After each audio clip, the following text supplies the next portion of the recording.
Many thanks, Lou, and many thanks to all of you. My biological clock is set at like 4 o'clock in the morning, and I haven't had any sleep. But I anticipated the situation, and that's why I made a nice manuscript that I will use for this presentation. And I hope for your understanding that I will do that. Okay, well, first of all, I wish to thank the conveners of the World Government Research Network, Lou Carrera and James Thompson, for the invitation to speak here at this workshop of distinguished scholars in the field. There is a growing recognition of the fact that the intergovernmental system of global governance is ineffective and dysfunctional in dealing with the most pressing issues of our emerging planetary civilization. As we know, this is by no means a new insight. In the years after the Second World War, the concept of a federal world government enjoyed considerable public and intellectual support, but then as the Cold War set in, it disappeared from mainstream discussions. The creation of the World Government Research Network is an important contribution to the revival of this subject, and it deserves all support. I will be speaking to you, as was mentioned, as a practitioner who made it his main job in the past 11 years to pursue the establishment of a United Nations Parliamentary Assembly. In 2007, I was responsible for the launch of the international campaign for a UN Parliamentary Assembly, and I've been coordinating the campaign since. An essential aim of our discussion today and tomorrow is to address challenges which stand in the way of global political integration and to identify means by which supranational integration could be advanced from present circumstances. In my view, the creation of a global parliamentary body is the single most important element in any viable strategy to steer the process of global state formation. There are two reasons for this. First, a global parliament constitutes an indispensable feature of the institutional architecture of full global political integration.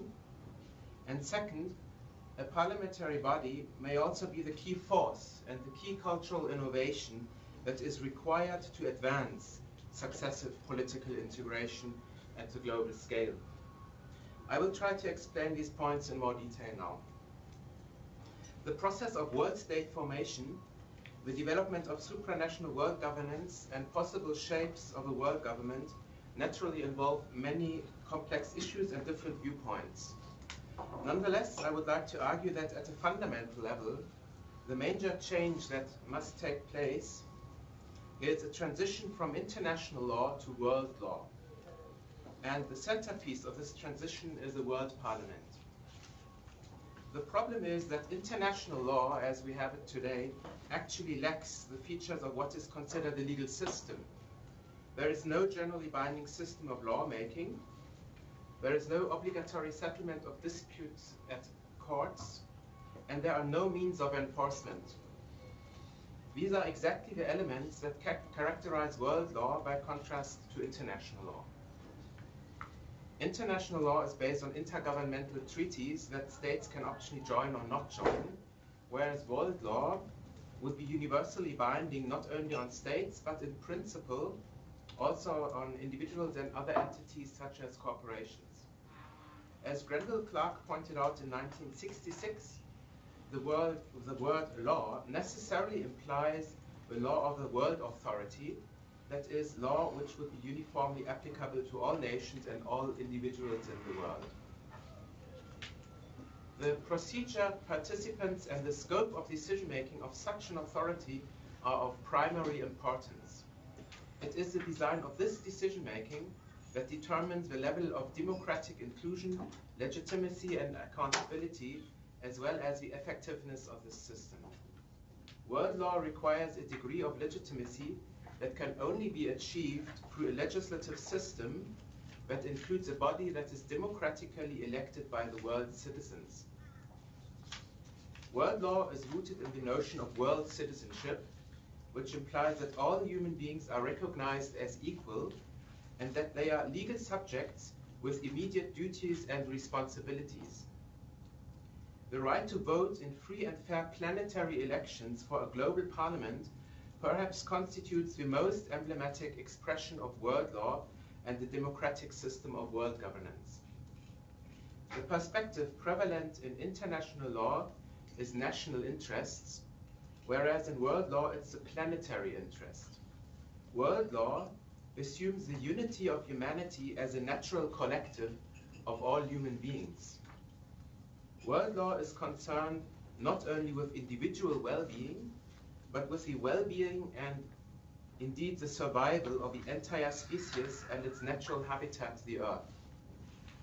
A body of democratically elected world representatives would be a mechanism that continuously allows for determining the best interest of humanity. In consequence, the allocation of seats, which means also the allocation of power, in a global parliament eventually would have to take the principle of one person, one vote into account, instead of the principle of one state, one vote, as we have it in current intergovernmental bodies. Traces of world law can already be found in the international legal system. This concerns, for example, the universally binding character of decisions of the UN Security Council according to Chapter 7 of the UN Charter, the concept of common heritage of mankind in the law of the sea, the dispute settlement mechanism of the World Trade Organization, the International Criminal Court that is prosecuting individuals for the worst crimes possible, or the emerging principle of a responsibility to protect. A system of world law and an elected global parliament cannot be achieved from one day to the other. When the idea of a UN Parliamentary Assembly was revived after the end of the Cold War, the key insight was to look at this body not as a final goal, but as a first step in a long-term strategy. A UNPA is conceived as a largely consultative body that initially would be composed of national parliamentarians and possibly regional parliamentarians like from the European Parliament. It could be established by the UN General Assembly as a subsidiary body without the need of changing the UN Charter. In this case, the Parliamentary Assembly would be attached to the UN core organization. Other options are worth consideration as well. The Assembly could be created to deal with specific issues. For example, it could be dealing with climate policy under the umbrella of the Assembly of State Parties of the UN Framework Convention on Climate Change. The point is that over time, the scope and powers, as well as the democratic legitimacy of the Assembly, should be extended. Like the Commission on Global Governance already said in its report of 1995, and I may quote, "When the time comes, we believe that starting with an assembly of parliamentarians as a constituent assembly for a more popular body is the right approach. But care would need to be taken to ensure that the assembly of parliamentarians is the starting point of a journey and does not become the terminal station." The international appeal for a UN Parliamentary Assembly that is advanced by our campaign clearly states that, and I may quote again, "Step by step, a UNPA should be provided with genuine rights of information, participation and control vis-à-vis the UN and the organizations of the UN system. In a later stage, the Assembly should be directly elected." An example to draw upon is the development of the European Parliament, which originated from the Common Assembly of the European Community on Coal and Steel, which was established in 1952. When the European Atomic Energy Community and the European Economic Community were established 5 years later, the Common Assembly was transformed into the European Parliament as a shared body of the 3 European communities. At this point, it was composed of national parliamentarians. Step by step, as the powers of the European communities were expanded, there was a growing need to also improve their democratic legitimacy. This was done by strengthening the European Parliament. In 1975, the European Parliament was vested with the power to co-decide over the community budgets, and finally direct elections were introduced in 1979. Together with the Council, the European Parliament today is the EU's legislative body. At crucial points in the process of European integration, the European Parliament helped to overcome deadlocks and to drive the process forward into the direction of qualified majority voting. We expect that a UNPA can play a similar role in global affairs and global integration. The International Appeal for a UNPA states that, I may quote again, the Assembly could become a political catalyst for further development of the international system and of international law. The third international meeting of the UNPA campaign in the Senate of Argentina concluded in 2010 that, I quote, a UN Parliamentary Assembly will be a critical component and a catalyst for further institutional evolution. We expect that once established, a UN Parliamentary Assembly would advocate and facilitate more comprehensive reform of the present system of international institutions and global governance. When the time has come, the design of a new global architecture of world law needs to be discussed and decided in a democratic, open and inclusive global forum. The Convention on the Future of Europe, that deliberated publicly on a draft treaty establishing a constitution for Europe between 2002 and 2003, may serve as an instructive example. Its membership, the membership of the Convention, included not only representatives of governments, but also of national and European parliaments. I mean, national parliamentarians and European parliamentarians coming from the European Parliament. The UNPA could not only be a key driver to instigate such a process, but it also become its key component. From a broader perspective, I would like to argue that the development of institutions and the formation of solidarity and identity are a reciprocal process in which the one thing cannot develop and thrive without the other. In other words, the development of a global identity and the development of global state structures are closely intertwined. On the one hand, a planetary perspective may be a precondition for the development of a global parliamentary assembly. On the other, such an assembly is possibly the most important vehicle to support a planetary perspective. After all, a UNPA would be the first body in human history called upon to represent the world's citizens as such. I should recall the UN is a body of UN member states, of the governments, and not a body representing the world's citizens directly. An elected world parliament would give real meaning to the notion of world citizenship.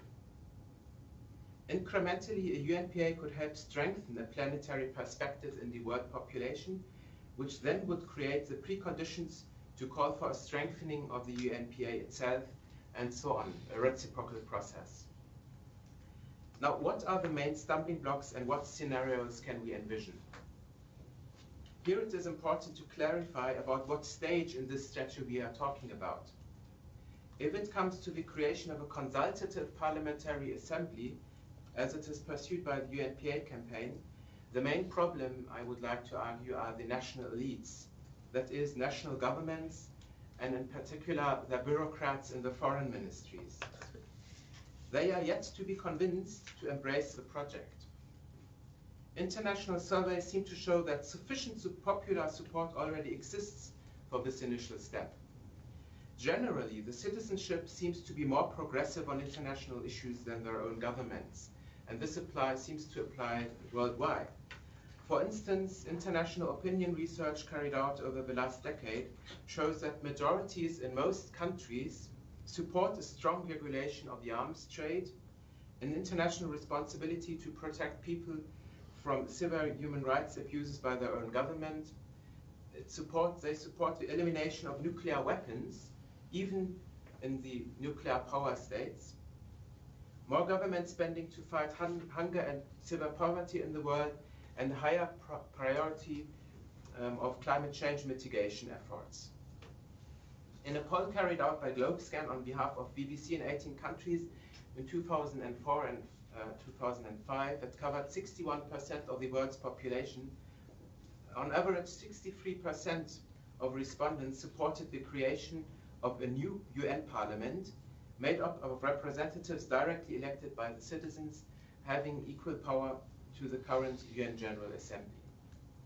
More recently, another poll conducted by GlobeScan on behalf of the BBC this year indicated that nearly 1 in 2 people more specifically 49% surveyed across 14 tracking countries, see themselves more as global citizens than citizens of their own national country.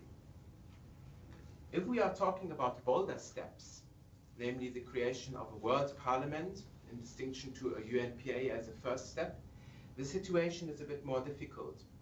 In a poll across 15 countries conducted by Semerite on behalf of BBC in 2007, respondents were asked whether they would support, I quote, a global parliament where votes are based on country population sizes and the global parliament is able to make binding policies. This notion did not reach much support compared to the previous poll. Only in India a majority said without reservation that this is a good idea. This seems to confirm that an incremental strategy is the best way forward for the time being. According to Robert Dahl, it is possible to speak of three big transformations in the history of democracy, and since democracy is a form of government, I would say also in the history of governance as such. The first transformation occurred around 500 before Christ, when the autocratic city-states in Greece developed into the first political systems that included democratic decision-making. For the next 2,000 years, democracy was identified with small city-states, thank you, and direct participation of the citizens. This changed when the second transformation happened in the 18th century. In the course of the American and French revolutions, the principle of democracy was expanded to large territorial states. The key was the idea of democratic representation. What followed was a trend towards democracy that is still advancing today. We are now witnessing the beginning of the third transformation. As global interdependence grows and critical issues can no longer be solved by states acting alone, the nature of government and rulemaking is changing. Transnational government networks already fulfill the function, if not the form, of world governance. Now democracy will need to be expanded to the global scale. The main impediment for the success of the third transformation, in my view, lies in the fact that the second transformation is not yet complete. There is a strong relationship between national and global democratization. At this point, for example, it is not conceivable that democratic elections for a world parliament can take place in countries that not even elect their own national parliaments in a democratic way. If it comes to the creation of a full-fledged world parliament and a democratic system of world law, it seems that we will have to wait until all major countries, at least, have developed an acceptable level of democratic governance. In the meantime, enough remains to be done to achieve a first step, namely UNPA. And I'm coming to an end. As I indicated before, the main stumbling block is not that there would be a lack of popular support at the grassroots level. What we need to achieve is to convince national elites, national governments. And the campaign for a UN Parliamentary Assembly is moving into this direction. At the beginning, when it was established in 2007, we were mainly focusing on working with members of parliament. And we have established a reasonable base of support among individual members of parliament and in some regional parliaments. And we are now trying to use a new momentum that has been developing to actually get into a discussion with open-minded governments. And for the first time since I've been doing this, there are at least first signs that it may be possible to talk to governments on a reasonable basis. I had intended to talk also about general scenarios that we can conceive how a world parliament may come about. And I will just sketch it very shortly and then I will stop. I think it will not be the result of political advocacy like we are doing it. This is just one element. What will be required is support by enlightened elites that understand sooner or later that it is in their own best interest, and of course in the best interest of humanity as a whole, to actually depart from the current system of intergovernmental governance. So this would be a kind of revolution from the top. I like to call this a Gorbachev moment, when you have a leading figure at the international level backed by actual state power that introduces the idea and puts it onto the agenda. That would be the revolution from the top. But this would probably not be sufficient. Even Gorbachev required support from below. And this is something that I conceive may happen also in the future, that a grassroots movement, a revolution from below, would actually calling for global democracy. And we have seen traces of this happening already. I would like to recall that at the protests against the World Trade Organization's meeting in Seattle in 1999, one of the slogans used then already was "No globalization without representation." And I would like to call this a global Occupy moment. You see, a revolution from below. And at the same time, we need continuous work on the subject, like it was done, for example, for the establishment of the International Criminal Court. This is the step-by-step revolution that is more or less hidden from the public eye, which is happening behind the scenes. This is what the UNPA campaign is doing right now. And all of these three elements may still not be enough. There might have to be a trigger moment that actually brings about the historic window of opportunity that a breakthrough is possible. And in the past, these trigger moments were unfortunately catastrophic events, like the First World War, the Napoleonic Wars, you know, the 30 Years' War, the Second World War.